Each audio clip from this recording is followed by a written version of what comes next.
3 నెలల్లోనూ పూర్తయితే 3000 మందితోని ఒక IG cadre IPS ఆఫీసర్ని పెట్టి చేసేది పర్మనెంట్ వ్యవస్థ.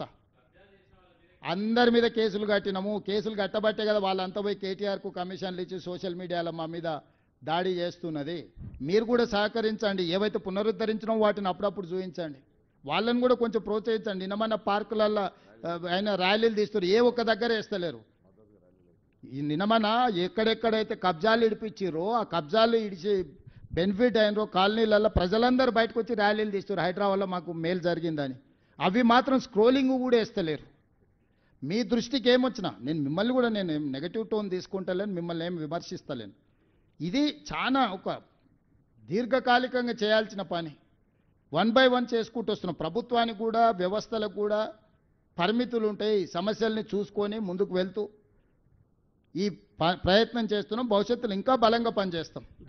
సీఎం గారు కేటీఆర్ పదే పదే అంటున్నాడు, డ్రగ్స్ మీద నిజంగా తప్పు చేసి ఉంటే శిక్షించవచ్చు కదా, ఈ ప్రభుత్వం ఉంది, మా బామ్మర్ది సేవించాడని పదే పదే సీఎం అంటుంటాడు. నిజంగా ఆధారాలు ఉంటే ఈ ప్రభుత్వం ఉంది, ఎందుకు అరెస్ట్ చేయట్లేదు అనేది కోర్టుకు పోయి బెయిల్ తెచ్చుకున్నందుకు వచ్చింది సమస్య. శిక్షించడానికి కాదు. కేసులు కట్టిన మొయినాబాద్ పోలీస్ స్టేషన్లో ఎఫ్ఐఆర్ ఉంది, మీరే చూడరు. అందరిని పట్టుకొచ్చినాం. అందరిని ఎవరెవరి మీద అయితే కేసులు పెట్టినో దాంట్లో వీళ్ళందరూ ఏంటంటే డ్రగ్స్ అమ్మేవాడికి శిక్ష ఉంది, డ్రగ్స్ సేవించేవాడికి శిక్ష లేదు, సానుభూతి ఉంది. అందుకే బెయిలబుల్ సెక్షన్స్. డ్రంక్ అండ్ డ్రైవ్లో జైలుకు తోలుతుంది, కానీ గంజాయి, కొకేన్, హెరాయిన్ తీసుకుంటే స్టేషన్ బెయిలబుల్ సెక్షన్స్ ఉన్నాయి. చట్టాన్నే సవరించాల్సిన అవసరం ఉంది.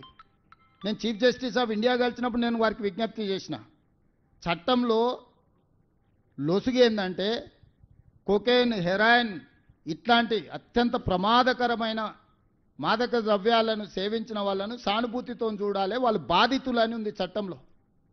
దాంతో బాధితుల కింద ఇట్లా నడుచుకుంటూ అట్లా ఇంటికి వచ్చేస్తారు. దాంతో ఇంకా ధైర్యం వచ్చి రెండింతలు కొడుతుర్రు. అసలు విచిత్రంగా ఉన్నది చట్టం.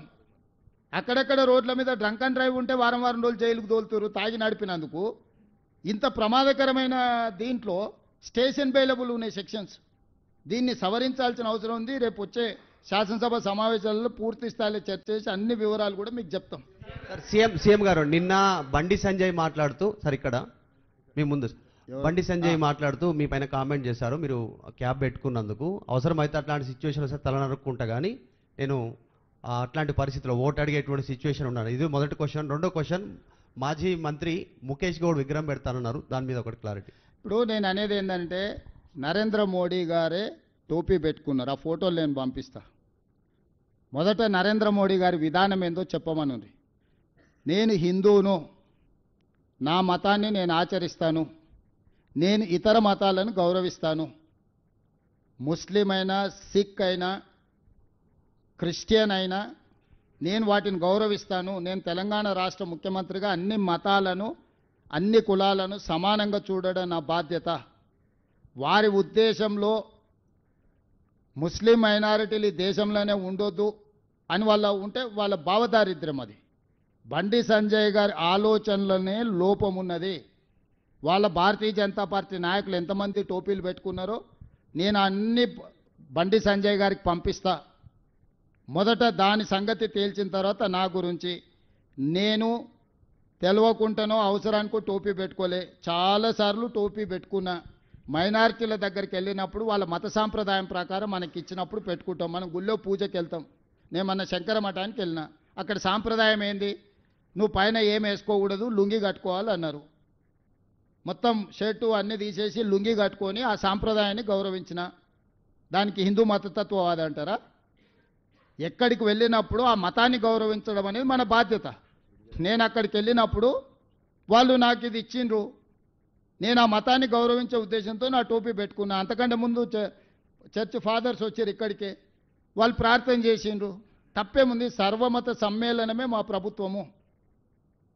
మేము ఒక మత వివక్ష అనేది మేము చూపించము.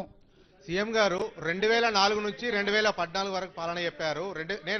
ఎవరో పేరు చెప్పా? రాజిరెడ్డి సార్. 2004 నుంచి 2014 వరకు చెప్పారు. 2014 నుంచి 2023 వరకు మీ 10 సంవత్సరాలు, వాళ్ళ 10 సంవత్సరాలు, ఇప్పుడు 2 సంవత్సరాల ప్రజాపాలన గురించి కూడా చెప్పారు. జూబ్లీ హిల్స్ బై ఎలక్షన్స్ ను రిఫరెండంగా భావిస్తారా మీరు? ఇప్పుడు రాజిరెడ్డి ఈ అన్ని కాలం చెల్లిపోయిన మాటలు, అర్థం పర్థం లేని మాటలు. ప్రతి ఎన్నిక మా ప్రభుత్వం యొక్క పనితనానికి పరీక్షనే. ప్రతి ఎన్నికల్లో వచ్చే ఫలితాలను గెలిచినా ఓడినా